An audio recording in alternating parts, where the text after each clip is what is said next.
Assalamualaikum, salam sejahtera dan salam Malaysia Madani. Bersama saya Lydia Yusrina Abdul Ilyas dalam Berita Pagi Sarawak. Kerajaan Sarawak sedang mengkaji untuk mewujudkan sistem saraan yang setaraf dengan negara-negara maju di rantau ini. Premier Sarawak Datuk Patinggi Tan Sri Abang Jahaitun Oping berkata, langkah tersebut perlu dibuat secara berhati-hati kerana pejawatan dan faedah pencen pejabat awam negeri ini adalah di bawah bidang kuasa Jabatan Perkhidmatan Awam JPA.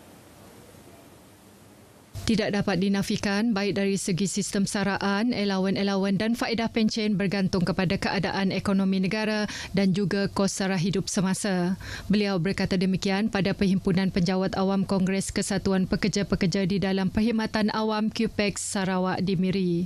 Teks ucapan beliau dibacakan oleh Timbalan Premier Sarawak Datuk Ahmad Douglas Uga Embas. Tambahnya, ekonomi Sarawak sudah mula bergerak ke arah yang amat positif dan perkembangan dari segi emolumen penjawat awam negeri harus diberi perhatian yang selari dengan perkembangan ini. Ini bukan sahaja untuk memastikan anggota penjawat awam hidup selesa, berintegriti dan dapat menjauhkan diri daripada terjebak gejala rasuah.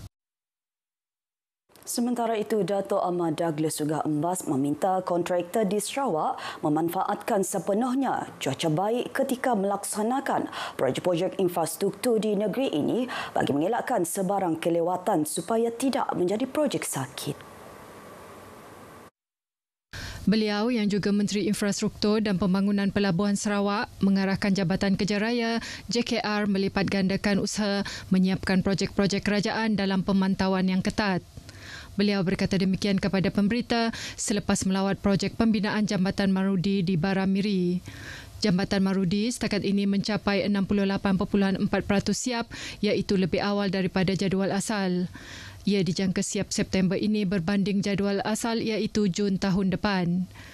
Turut hadir Timbalan Menteri Kesihatan Awam, Perumahan dan Kerajaan Tempatan Datuk Dr. Penguang Manggil yang juga Ahli Dewan Undangan Negeri Adun Marudi dan Setiausaha Tetap Kementerian Infrastruktur dan Pembangunan Pelabuhan Datuk Chiu Chi Yau. Pembinaan semula dan menaik taraf sekolah daif bagi Sekolah Kebangsaan Sheikh Othman Miri kini lewat 655 hari. Ahli Dewan Undangan Negeri Piasau, Datuk Sebastian Ting berkata, kontraktor projek tempatan terbabit telah pun ditamatkan kontrak pada Oktober lepas.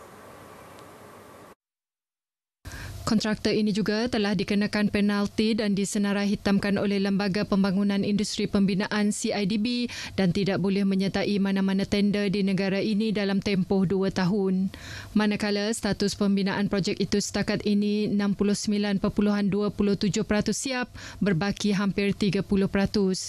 Beliau berkata demikian kepada pemberita semasa melawat tapak projek bersama penolong jurutera bahagian Miri Teknologis Louis Jonathan Philip dan wakil dari Pejabat Pendidikan Daerah Miri, Awang Ali Awang Ahmad. Datuk Sebastian Ting yang juga Timbalan Menteri Pelancongan Industri Kreatif dan Seni Persembahan berkata projek tersebut akan ditender semula dan beliau berharap kontraktor baharu akan menyiapkan projek tahun depan. Buat masa ini, 187 pelajar sekolah berkenaan menumpang belajar di SK Miri sejak Disember 2019. Jabatan Penyiaran Sarawak akan bekerjasama dengan 23 buah agensi rakan strategik menerusi penganjuran program Drive-Thru RTM Ramadan Kasih pada 31 Mac hingga 1 April ini bersempena dengan bulan Ramadan akan datang. Menurut Pengarah Penyiaran Sarawak Wan Azhan Wan Hamad, penganjuran program Drive-Thru RTM Sarawak ini merupakan edisi yang keempat dan penganjurannya pada tahun ini juga bersempena dengan sambutan ulang tahun RTM yang ke-78.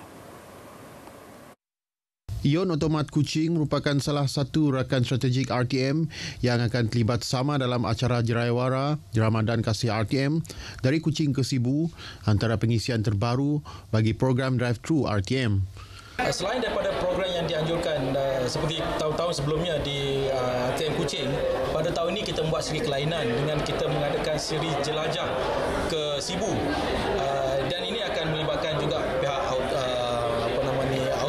automat sendiri dan ini merupakan satu kerjasama strategik untuk mempromosikan bukan sahaja program Ramadan Kasih RTM itu Drive-Thru RTM Ramadan Kasih tetapi juga mempromosikan juga rakan strategik kita termasuklah automat itu sendiri.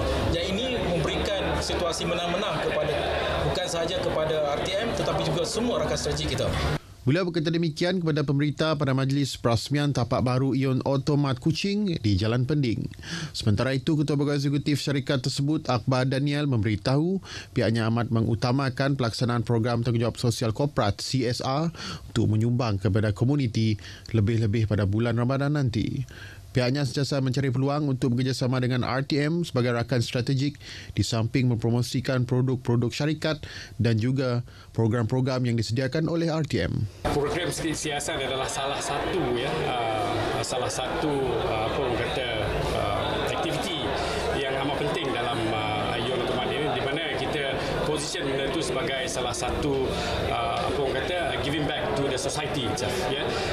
Dengan kehadiran Ramadan bulan ini, I think it's a joyful punya Ramadan. So sama-sama kita dengan RTM menjayakan sesi bersama dengan komuniti untuk menyemarakkan lagi ataupun memeriahkan lagi suasana bulan Ramadan itu sendiri.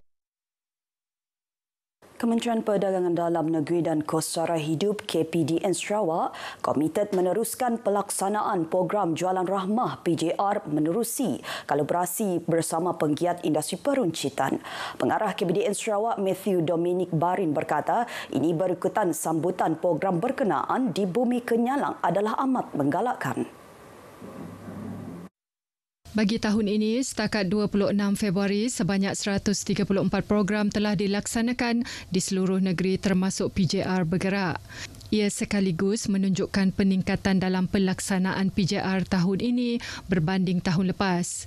Beliau berkata demikian dalam sidang media selepas menghadiri Perhimpunan Bulanan KPDN Sarawak Bilangan 2 2024 di Auditorium RTM Sri Aman. Matthew juga menyeru pembeli-pembeli supaya memanfaatkan inisiatif ini dengan merujuk jadual program di platform media sosial KPDN Sarawak. PJR merupakan sebuah program anjuran KPDN yang menawarkan penjimatan harga barangan keperluan harian sehingga 30% lebih murah berbanding harga biasa di pasaran. Antara barangan keperluan harian yang disenaraikan adalah ayam, ikan, minyak masak, beras dan barangan keperluan sekolah. Jelang Ramadan 2 minggu lagi, peniaga makanan dan minuman, terutamanya yang beragama Islam, digalakkan untuk mendapatkan pensijilan halal. Yang di-Pertua Majlis Islam Sarawak, Datuk Misnu Taha berkata, kebanyakan hotel yang menawarkan pakej berbuka puasa mempunyai pensijilan halal. Ia akan memudahkan urusan penganjuran program kerajaan maupun swasta selain memberi lebih banyak peluang perniagaan. Kita menyerulah sebaik-baiknya kalau kita tak mestikan mereka mesti ada halal certified, tetapi sekurang-kurangnya mereka yang Muslim dan sebagainya mesti pastikan barang yang mereka jual nanti adalah halal dan sebagainya. Dan ingredient mereka itu halal. Beliau menambah, meskipun pensijilan halal tidak diwajibkan, namun sebaiknya premis yang dikendalikan oleh orang Islam sebaiknya mempunyai sijil halal. Dalam pada itu, beliau memberitahu kesemua hotel utama di Kuching kini mempunyai pensijilan halal termasuk hotel terkemuka yang baru dibuka di kawasan Segitiga Emas Kuching. Datuk Haji Misnu berkata demikian kepada media selepas perasmian konti baharu Iris di bangunan Baitul Makmur 2 di Petrajaya Kuching. Beliau mempelawa semua agensi Islam di Sarawak menggunakan khidmat internet Radio Islamik Sarawak, IRIS yang merupakan platform di bawah Lembaga Amanah Kebajikan Masjid Negeri Sarawak. Ia berfungsi sebagai medium penyaluran maklumat yang sahih tentang isu-isu berkaitan Islam secara lebih berkesan. IRIS bersiaran dari 10 pagi hingga 4 petang setiap Isnin hingga Jumaat. Berita pagi Sarawak berakhir di sini. Seterusnya ikuti Stadium RTM selepas ini untuk perkembangan sukan tanah air dan antarabangsa. Dari sungai hingga segara, Palestin pasti merdeka.